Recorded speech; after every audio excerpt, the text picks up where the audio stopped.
SlamZoneSports here. Fatal and Rafe here. Go ahead and say hello, Fatal. Hello, hello. All right, so we're going to get into some football news after we get into the review of AEW Dynamite, so you're going to get a little bonus. We're going to talk some NFL trading news and things like that after the fact. Horrible. So AEW Dynamite in Winnipeg tonight for 3/15/2023. Go ahead and say hello, Fatal. Hello, hello. All right, so we're going to talk about AEW Dynamite. This is the kind of shows they need to be doing every week.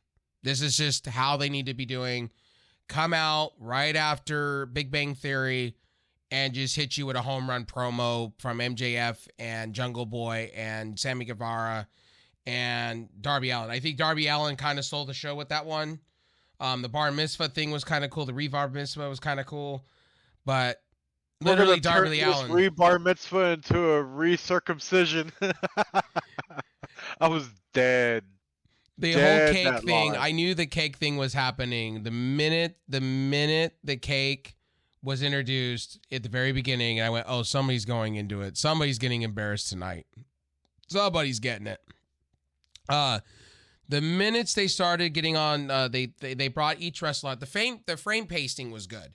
Every moment they brought a wrestler out, they tried to get a word in. Somebody said, shut the hell up. And then these guys are the pillars. Like I said, Jungle Boy's a pillar. Sammy Guevara's a pillar. Darby Allin's a pillar. However you go with it, these guys are going to be your top guys going forward in AEW. If like people like the Young Bucks and Kenny don't get re-signed, this is where you're going to have to go with. You're going to have to create these magical storylines with these guys here. And then you got to add maybe possibly Ricky Starks and Orange Cassidy in that line too with that. I wouldn't give that to Will Hobbs or Wardlow personally, because those two are, I'm starting to see their mid-card guys. I'm starting to see this where I feel they're mid-card guys. Like kind of you can have a title where they can fuck around with, part of my language, back and forth, you know. They're just not popping enough. Exactly. Now, Fatal, what'd you think of tonight? Shazam all night long. So I'm not a big Shazam fan, but Shazam all over the place. I mean, I agree. The opening promo was absolutely flawless. I mean, they booked that so amazingly with the whole MJF thing and the whole bar mitzvah scene and this and that, and then Jungle Boy interrupts him. You know, and I would have been happy with just Jungle Boy interrupting him.